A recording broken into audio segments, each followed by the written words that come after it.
Paulinho. Ese es el nombre que hoy hace temblar a las defensas de la Liga MX, el delantero que nadie puede frenar, el que convirtió el gol en costumbre y la constancia en amenaza.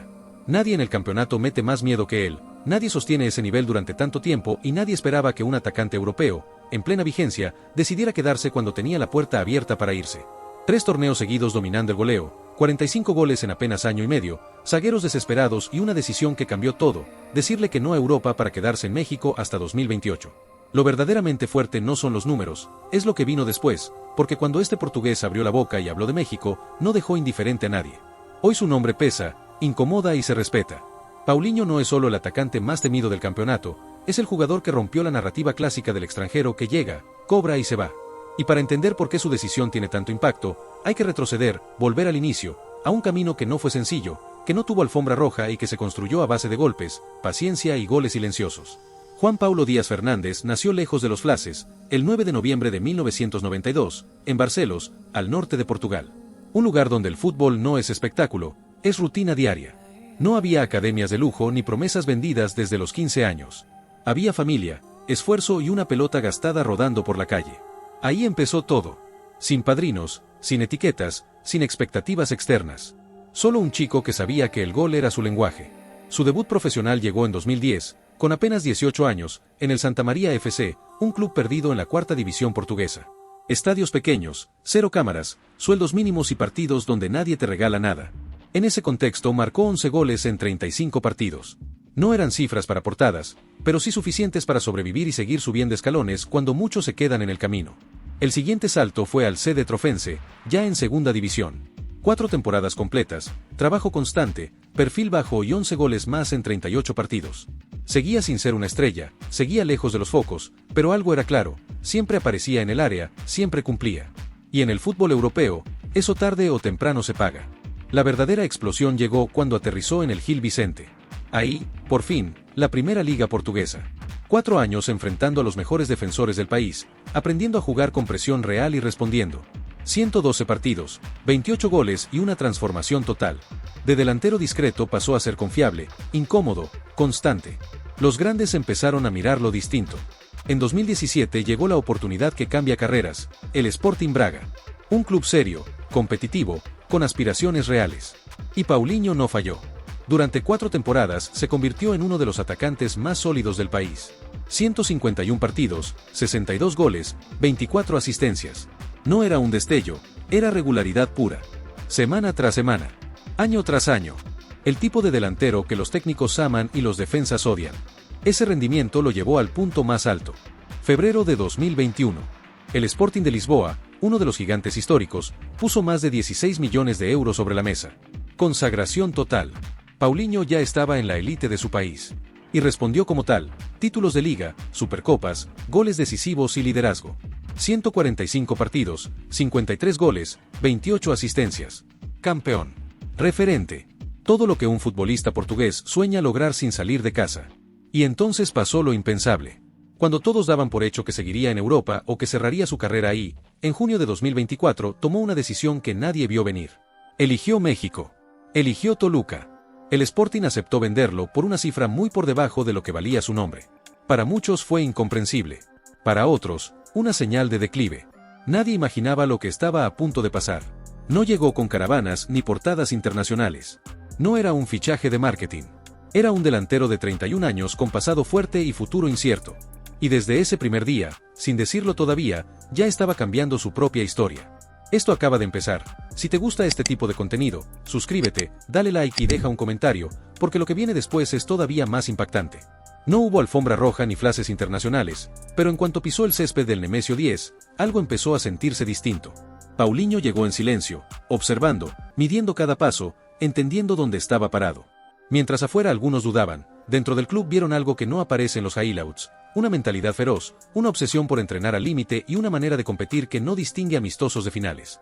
Desde los primeros entrenamientos dejó claro que no había cruzado el Atlántico para pasar el tiempo. Intensidad máxima, correcciones constantes, hambre pura. No pedía privilegios ni trato especial. Se mezcló con el grupo, escuchó, aprendió, y cuando empezó a rodar la pelota, hizo lo único que sabía hacer mejor que nadie: atacar el área como si su carrera dependiera de cada jugada. El torneo Apertura 2024 fue su carta de presentación, y también una advertencia para toda la liga. En su primer semestre en México, mientras aún aprendía ciudades, rivales y climas, empezó a marcar como si llevara años ahí. Debutó con un doblete y desde ese momento ya no hubo freno. Gol tras gol, jornada tras jornada, siempre apareciendo cuando el partido lo pedía, siempre en el lugar correcto, siempre con la calma de quien sabe exactamente qué hacer frente al arco. No eran goles aislados ni rachas casuales. Eran definiciones limpias, movimientos inteligentes, lecturas de partido propias de un delantero hecho. Le marcó a equipos grandes, a defensas cerradas, en partidos trabados y en noches abiertas. Cuando parecía que ya lo habían estudiado, encontraba otra forma de lastimar. Y mientras más lo intentaban controlar, más peligroso se volvía. Toluca no solo empezó a ganar puntos, empezó a creer. El equipo giraba distinto cuando él estaba en la cancha. Su presencia ordenaba, su actitud contagiaba y su voz pesaba en momentos clave. Sin levantar la voz, se convirtió en líder. De esos que no necesitan discursos largos porque hablan con acciones. El torneo terminó y el resultado fue contundente. Campeón de goleo en su primera experiencia en la Liga MX y Toluca peleando arriba como hacía tiempo no se veía. Para muchos, ese habría sido el pico. El típico extranjero que llega, sorprende y luego baja el nivel. Pero con Paulinho pasó exactamente lo contrario. Lejos de relajarse, regresó todavía más enfocado. Clausura 2025. Nuevos rivales, nuevas exigencias, misma obsesión.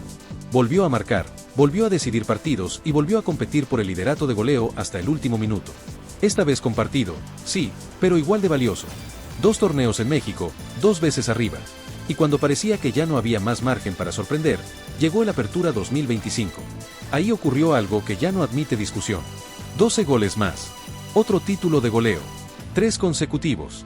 Un registro que solo una leyenda había logrado antes. En apenas año y medio, Paulinho ya había dejado su nombre grabado en una lista histórica de la liga. 45 goles oficiales. 16 rivales distintos castigados. Defensas que cambiaban su esquema solo para intentar frenarlo. Técnicos que lo marcaban como prioridad número 1, sin éxito. Ya no era adaptación. Ya no era racha. Era dominio total. Y en medio de ese rendimiento brutal, mientras su nombre volvía a sonar fuera de México y empezaban a aparecer ofertas que muchos habrían tomado sin pensarlo, Paulinho hizo algo que terminó de cambiar la percepción sobre él. Se sentó con Toluca. Escuchó. Pensó. Y decidió quedarse. Esa decisión no se explicó con un comunicado frío ni con frases armadas. Se explicó tiempo después, cuando por primera vez decidió hablar sin filtros y contar lo que realmente sentía, palabras que no solo sorprendieron, sino que encendieron un debate que todavía no se apaga. Cuando decidió hablar, no fue para cerrar nada, fue para abrir un frente completamente nuevo. Porque sus palabras no llegaron como un discurso bonito, llegaron como una bomba silenciosa que cambió la forma en la que muchos lo estaban mirando. Todo empezó con una pregunta simple, casi rutinaria. ¿Cómo se siente viviendo en México? Y ahí no buscó adornos ni frases largas. Dijo que se siente bien, que se siente cómodo, que se siente en casa. Lo dijo sin énfasis, como si fuera lo más normal del mundo. Y justamente por eso tuvo tanto impacto. No sonó a mensaje aprendido, sonó a convicción. Después explicó el porqué, pero no desde el fútbol. Habló de lo cotidiano, de la gente, del trato, del día a día. De llegar a un lugar donde no te miran como extraño. De sentirse tranquilo. De algo que muchos jugadores persiguen durante toda su carrera y casi nunca encuentran. Equilibrio. Y entonces soltó algo que pocos se atreven a admitir. Dijo que antes de llegar tenía dudas. Miedo incluso. Ideas que había escuchado durante años en Europa. No se escondió. Reconoció que llegó con reservas. Y justo ahí cambió todo, porque no habló desde la superioridad, habló desde la experiencia. Contó que la realidad fue completamente distinta. Que descubrió un país que no se parece en nada a lo que le habían contado. Que cada visita de amigos o familiares termina igual, llegan con precaución y se van sorprendidos. Y que eso, poco a poco, fue reafirmando su decisión. No fue un flechazo inmediato. Fue algo que se construyó. Cuando el foco pasó al club, su lenguaje corporal cambió. Ya no hablaba desde la reflexión, hablaba desde la emoción. Describió lo que se siente jugar ahí, lo que se vive antes de cada partido, la energía que se respira incluso antes de pisar la cancha. No comparó con otros lugares, no hizo falta. Dejó claro que ahí hay algo especial. La pregunta incómoda no tardó en llegar. Si se imagina terminando su carrera ahí. Y lejos de esquivarla, respondió con naturalidad. Dijo que por él, sí. Que después hay factores que no controla, pero que su deseo es claro. No sonó a promesa, sonó a intención real. También fue firme cuando le plantearon escenarios alternativos. Cambiar de club dentro del país. Buscar algo más grande. Algo más lucrativo. Su respuesta fue seca. Dijo que no. Que no es un tema de dinero. Que mientras su vida esté bien, no tiene sentido moverse. En un entorno donde casi todo se mide en cifras, esa postura incomodó a más de uno. Y como si eso no fuera suficiente, dejó caer un detalle que pasó casi desapercibido, pero lo dice todo. Su hija se expresa cada vez más en español. No como anécdota graciosa, sino como señal de algo más profundo. De una adaptación real. De una vida que ya no está en pausa. Luego habló del campeonato. Pero no desde el elogio fácil. Habló de competencia, de nivel, de dificultad. Dijo que hay varios equipos con capacidad real de pelear arriba. Que hay talento. Y que el potencial está ahí, esperando ser explotado.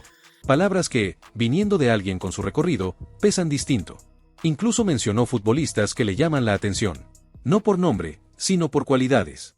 Técnica, intensidad, mentalidad. Señales claras de que observa, de que entiende el contexto y de que no está jugando en automático. Y cuando tocó el tema de la selección nacional, no bajó el tono. Reconoció nivel, opciones reales y un futuro abierto. No habló como espectador, habló como alguien que compite cada semana contra ese talento. Todo eso generó algo inevitable. Sus palabras empezaron a circular, a interpretarse, a debatirse. Para algunos fue sinceridad pura. Para otros, un discurso conveniente.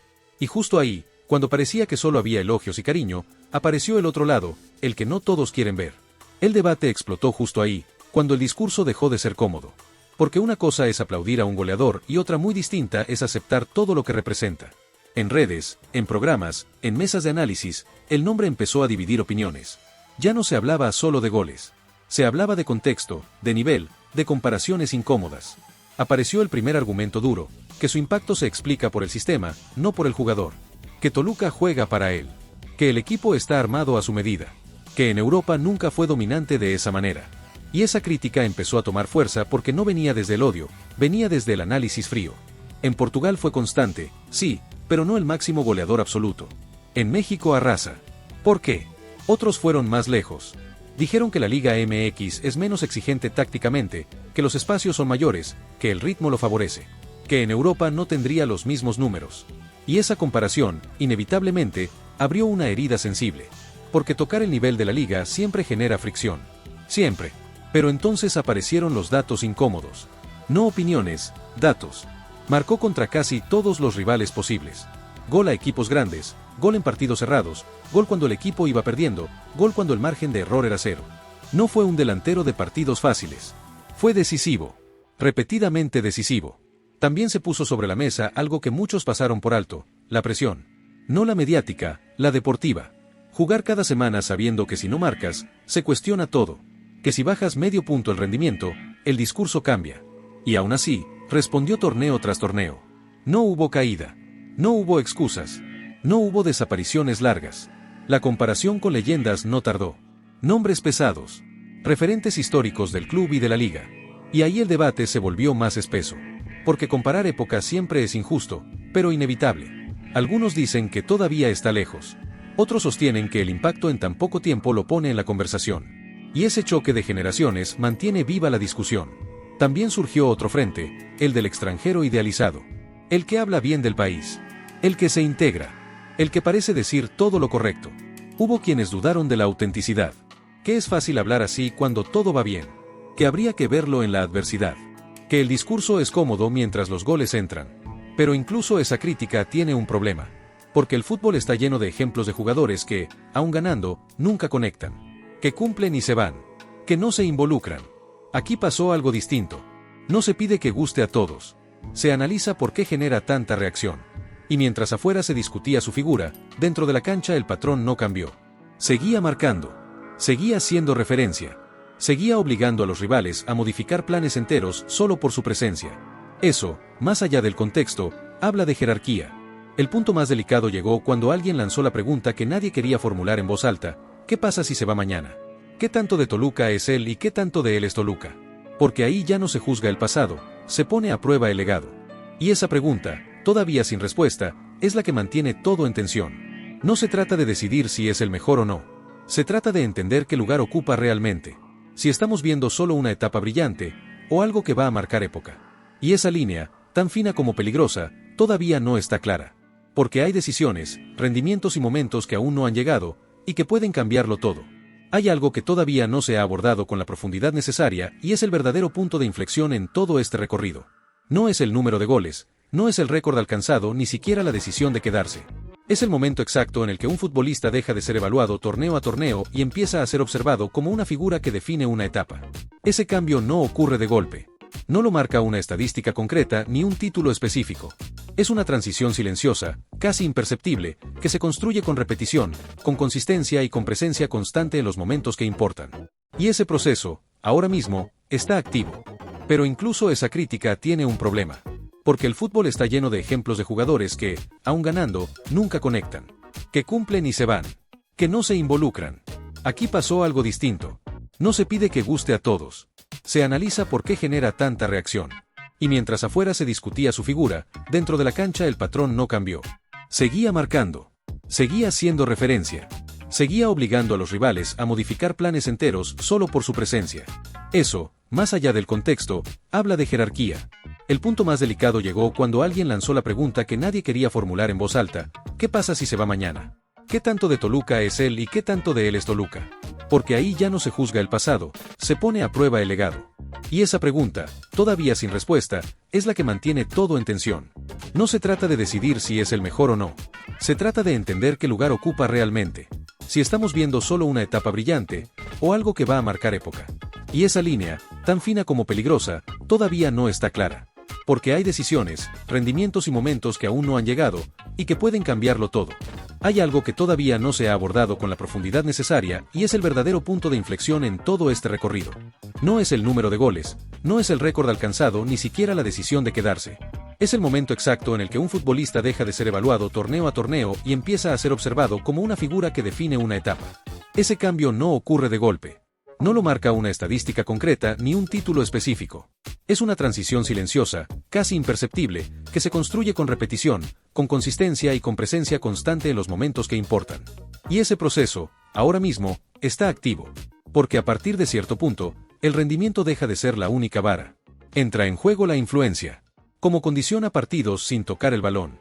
Como obliga a los rivales a replantear esquemas antes incluso de pisar la cancha. Como modifica decisiones tácticas desde la previa. Eso no aparece en los resúmenes, pero es donde realmente se mide el peso de un delantero. Toluca, en este escenario, no es solo un contexto favorable. Es un ecosistema que se ha ido adaptando a una referencia clara. Los compañeros entienden los tiempos, los espacios, las intenciones. El equipo interpreta cuándo acelerar y cuándo pausar. Esa lectura colectiva no se improvisa. Se construye con continuidad, con confianza mutua y con liderazgo silencioso. Y ese liderazgo no siempre se ejerce con discursos. A veces se manifiesta en la manera de entrenar, en la exigencia diaria, en no bajar el estándar cuando nadie mira. Los jugadores que realmente dejan huella suelen hacerlo así. No desde la imposición, sino desde el ejemplo constante. Aquí entra otro factor determinante, la expectativa. Una vez que alcanzas cierto nivel, ya no se celebra lo que haces bien. Se da por hecho. El margen de tolerancia se reduce. Cada partido correcto se vuelve invisible. Cada error se amplifica. Jugar bajo ese marco mental es una de las pruebas más duras del alto rendimiento. Y sostenerse ahí, torneo tras torneo, es lo que separa a los destacados de los trascendentes. También es importante entender que el fútbol no se detiene. Cambian los rivales, cambian los entrenadores, cambian los contextos. Lo que hoy funciona, mañana puede no hacerlo. Ahí es donde aparece la capacidad de adaptación. La inteligencia para reinventarse sin perder esencia. Ese es un desafío que todavía está en desarrollo. Porque el tiempo, inevitablemente, entra en la ecuación. No como urgencia, sino como proceso. ¿Cómo se ajusta el juego? ¿Cómo se administra el físico? ¿Cómo se eligen mejor los momentos? Los grandes delanteros no se apagan de un día para otro. Evolucionan. Y esa evolución es la que termina definiendo cuánto dura su impacto real. Mientras tanto, el debate seguirá abierto. Habrá quienes pidan más. Quienes minimicen lo hecho. Quienes esperen el mínimo tropiezo para cambiar el discurso. Eso no es una amenaza, es parte natural del entorno cuando alguien ocupa un lugar relevante. La diferencia está en cómo se responde a ese ruido. Y hay algo más que empieza a tomar forma con el paso del tiempo, el legado invisible. No el que se escribe en placas, sino el que queda en la memoria del vestuario, en la exigencia que se hereda, en la referencia que se marca para los que vienen detrás. Ese tipo de legado no se anuncia. Se percibe cuando ya está instalado. Por eso este punto no representa un cierre narrativo. Representa una pausa estratégica. Un momento para observar con perspectiva lo que se está construyendo. Porque las trayectorias que realmente pesan no se definen con un solo ciclo. Se definen por cómo atraviesan los cambios, las transiciones y los momentos incómodos. Lo que viene después no depende de discursos ni de promesas. Depende de decisiones sostenidas, de adaptación constante y de la capacidad de seguir siendo relevante cuando el contexto ya no es tan favorable. Ahí es donde se escriben las páginas que marcan época. Y ahora sí, si llegaste hasta aquí, suscríbete, dale like y comenta, porque pocos canales como este sube este tipo de futbolistas, siempre se habla de los mismos y también tenemos que dar voz a gente con mucha calidad pero no tan famosa. Nos vemos en el próximo video.